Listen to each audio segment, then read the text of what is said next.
Mia sat alone in the corner of Sterling Cafe, the same cafe where everything had begun. Rain tapped gently against the window beside her, creating small rivers down the glass. She held a cup of tea between her hands, but it had grown cold. She hadn't taken a single sip. It had been 3 years since she last saw him. 3 years since Leo walked out of her life. But today, on this rainy November afternoon, the memories felt as fresh as yesterday. The cafe looked exactly the same. The same wooden tables, the same soft jazz music playing in the background, the same smell of coffee and cinnamon in the air. But everything felt different now. Everything felt empty. Mia looked around the room. Young couples sat together, laughing and talking. An older man read a newspaper by the fireplace. A woman typed quickly on her laptop, probably working on something important. Everyone seemed to belong somewhere to someone. But Mia felt like a ghost visiting a place that once held so much happiness, now filled only with the weight of what was lost. She closed her eyes and let herself remember. It was a spring morning 4 years ago. Mia had just moved to the city of Millbrook to start her new job as a teacher. She didn't know anyone. Everything was new and a little bit scary. That Saturday morning, she walked into Sterling Cafe for the first time. She wanted a quiet place to read and feel less alone. The cafe was warm and welcoming, with sunlight pouring through the big windows. Mia ordered a cappuccino and found a seat near the window. She opened her book, but she couldn't focus. Her mind kept wandering. She missed her family. She missed her old town. She wondered if moving here was a mistake. "Excuse me, is the seat taken?" Mia looked up. A man stood beside her table, holding a coffee cup and a sketchbook. He had kind brown eyes and a gentle smile.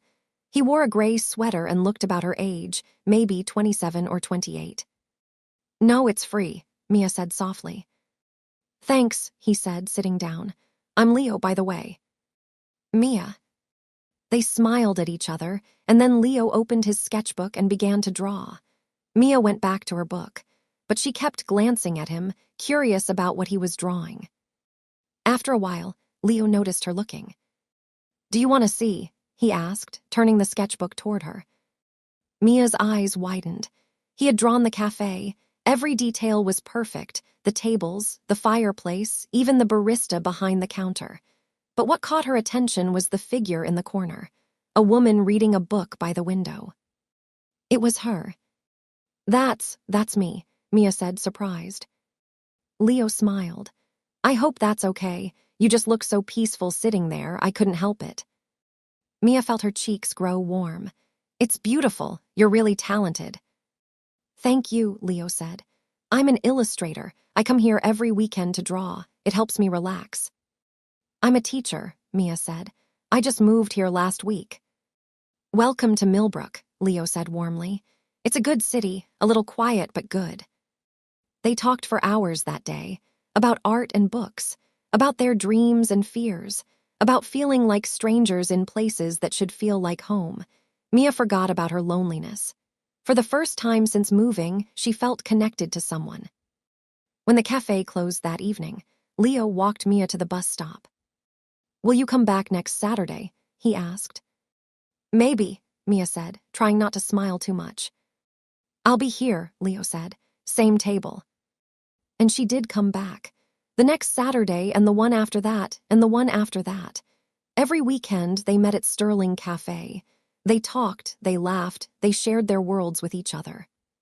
Slowly, without even realizing it, Mia fell in love. Summer came, and with it everything changed. Leo and Mia were no longer just cafe friends. They spent almost every day together. They walked through the city parks, ate dinner at small restaurants, watched old movies at Leo's apartment. Mia had never felt this way before. She had never felt so seen, so understood, so loved. One evening in July, they sat together on a hill overlooking the city. The sun was setting, painting the sky orange and pink. Leo had brought his sketchbook, but he wasn't drawing.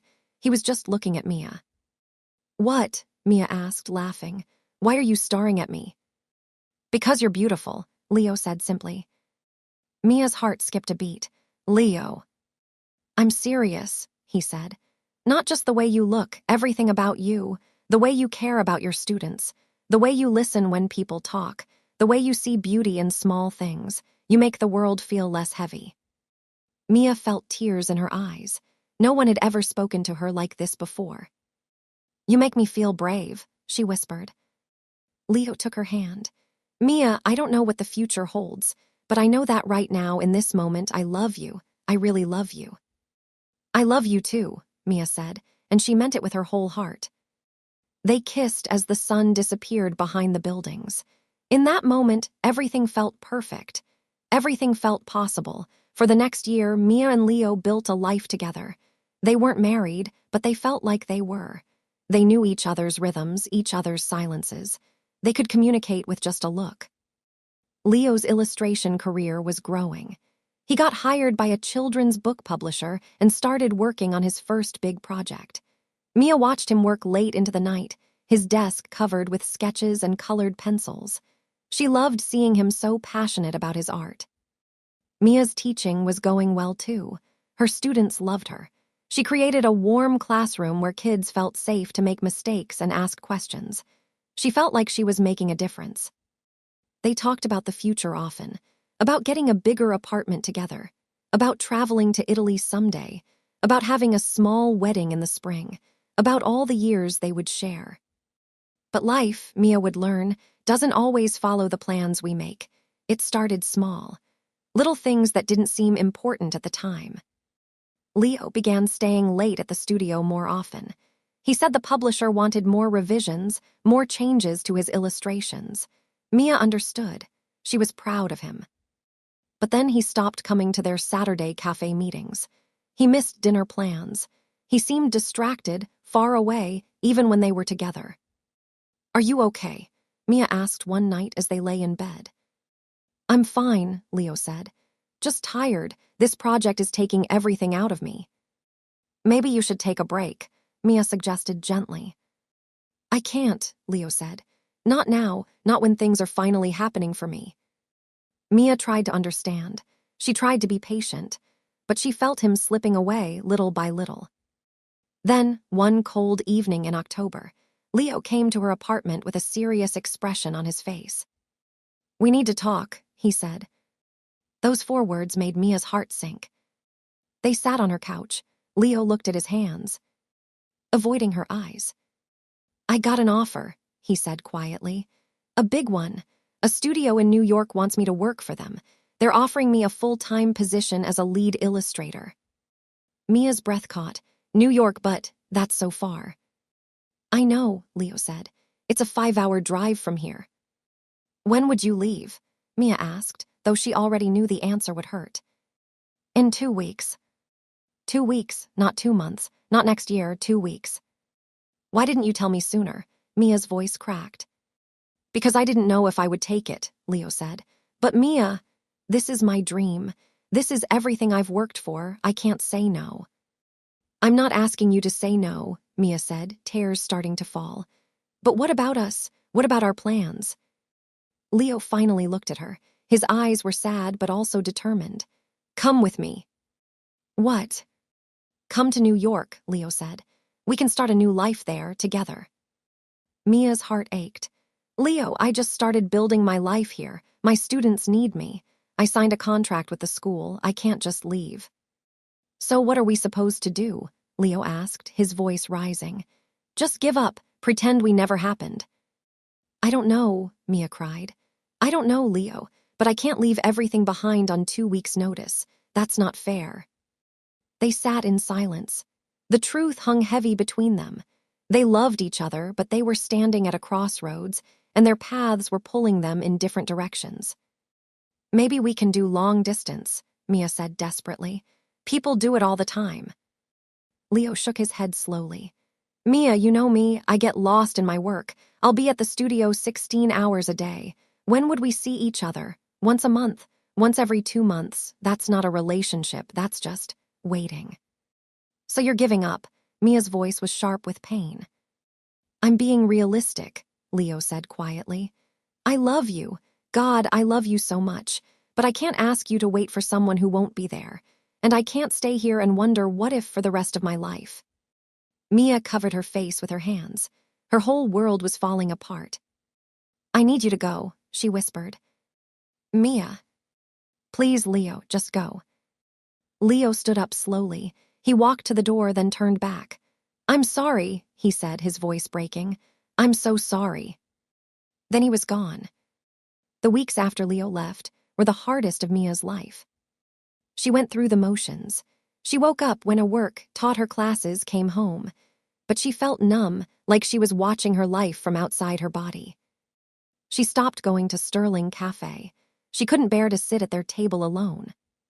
Her friends tried to help. They invited her out, they called her, they told her time would heal everything. But Mia didn't want time. She wanted Leo. At night, she lay in bed and replayed their last conversation over and over. She wondered if she should have said something different, if she should have asked him to stay, if she should have agreed to go with him. But deep down, she knew, they had both made their choices, and sometimes love isn't enough to bridge the distance between two people's dreams. One evening, 2 months after Leo left, Mia's phone buzzed. It was a message from an unknown number, but when she opened it, she knew immediately who it was from. It was a drawing, the same drawing Leo had made the first day they met, the woman reading by the window in Sterling Cafe. Below it, Leo had written, "Thank you for teaching me what love feels like. I'll never forget you. L." Mia cried for an hour. Then she saved the image, turned off her phone, and cried some more. Winter came and went, then spring returned. Slowly, painfully, Mia began to put herself back together. She started going to Sterling Cafe again, but this time with her students' assignments to grade. She started reading new books. She started taking long walks in the park. She started remembering who she was before Leo and who she could become after him. She met new people. She made new friends. She even went on a few dates, though none of them felt right. She wasn't looking for someone to replace Leo. She knew no one could. But she was learning to be okay alone. She was learning that her heart could break and still keep beating, that she could lose someone and not lose herself. One Saturday morning in April, almost 2 years after Leo left, Mia walked into Sterling Cafe. The sun was shining through the windows, just like that first day they met. She ordered her cappuccino and sat down at their old table. As she opened her book, she felt something shift inside her. The ache was still there, but it was softer now, less sharp, more like a scar than an open wound. She had survived. She had survived losing the person she thought she would spend forever with. And that meant she could survive anything. 3 years after Leo left Millbrook, on that rainy November day, Mia sat in Sterling Cafe with her cold tea and her memories. She hadn't heard from Leo in over a year. She didn't know if he was still in New York, if he was happy, if he ever thought about her. She had accepted that she might never know. But as she sat there, lost in thought, the cafe door opened. A delivery person walked in, looked around, and approached her table. "Are you Mia Chen?" they asked. "Yes," Mia said, surprised. "This is for you." They handed her a small package, wrapped in brown paper, and left. Mia stared at the package. Her hands were shaking as she opened it. Inside was a book, a children's book beautifully illustrated. The title read, "The Girl by the Window." Mia's breath caught. She opened the first page.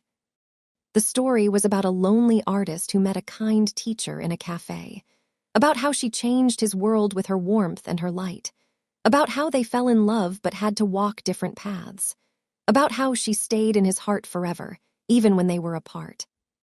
Every illustration was breathtaking, and in every single one Mia recognized herself, her smile, her eyes, the way she held her cup of tea.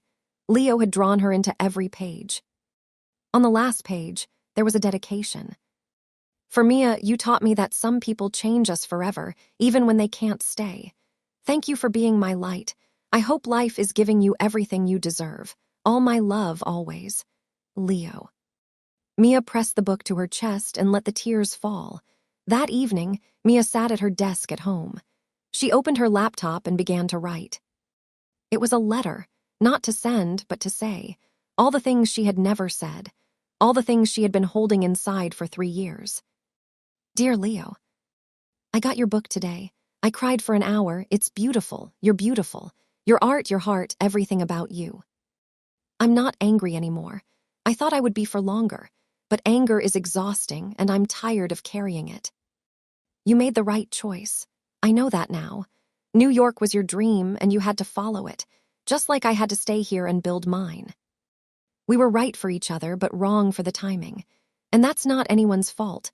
That's just life. I want you to know that I don't regret a single moment we shared. You taught me what love really means. Not just the happy, easy parts, but the hard parts too. The parts where you have to let someone go because you love them too much to hold them back. I hope you're happy, Leo. I hope you're creating beautiful art and living the life you dreamed of. I hope you found peace. I'm finding mine too, slowly. It looks different than I thought it would, but it's mine and that's enough. Thank you for loving me. Thank you for being honest, even when it hurt. Thank you for the memories. I'll carry them forever, not as a weight, but as a gift. Wherever you are, whatever you're doing, I hope you know that you'll always have a piece of my heart. Be well, my love. Yours always, in the way that matters most. Mia. She saved the letter in a folder on her computer. She would never send it, but writing it gave her something she desperately needed. Closure. 6 months later, on a bright spring morning, Mia walked into Sterling Cafe. She had just finished her second year at a new school across town. Her students had thrown her a surprise party, filling her classroom with handmade cards and flowers. She felt grateful. She felt proud. She felt whole. As she waited in line for her coffee, someone behind her spoke. Is that really you, Mia? She turned around. A familiar face smiled at her. It was Daniel, an old friend from college she hadn't seen in years. Daniel, oh my gosh, Mia hugged him. They caught up while waiting for their orders. Daniel had just moved to Millbrook for a job at the hospital. He was a doctor now, working in pediatrics. They talked and laughed like no time had passed at all. Hey, are you free right now? Daniel asked. I'd love to catch up more. Mia smiled. Actually, yes, I am. They sat down together at a table by the window. Not the table where she and Leo used to sit. A different one. A new one. As they talked, Mia realized something. She was genuinely happy, not pretending, not forcing it, truly deeply happy. She had loved Leo. She probably always would in some corner of her heart, but that love didn't define her anymore.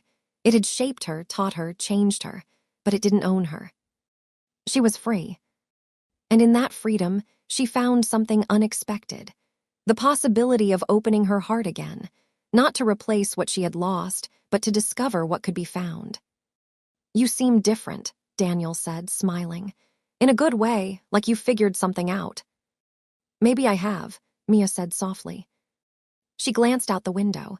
The rain from months ago was gone. The sun was shining. Trees were blooming. Everything was new again. Epilogue, the lost and found. Love, Mia had learned, is never really lost. It transforms. It becomes memory, lesson, scar, strength. It lives in the songs that make you cry, the places that hold ghosts, the person you become after everything falls apart. Leo had been her first real love, the kind that breaks you open and shows you what your heart is capable of, the kind that doesn't last forever but changes you permanently. She didn't know where he was now. She didn't need to. Because the most important thing she had learned was this: losing someone doesn't mean losing yourself, and surviving heartbreak doesn't mean your heart stops working. It means it learns to beat differently, stronger, wiser, braver. Mia carried Leo with her, not as a weight, but as a chapter. A beautiful, painful, necessary chapter in the story of who she was becoming. And as she sat in Sterling Cafe that spring morning, talking to an old friend and feeling the warm sun on her face, she realized something profound. She had lost love, but she had found herself. And maybe, just maybe, that was exactly what she needed all along.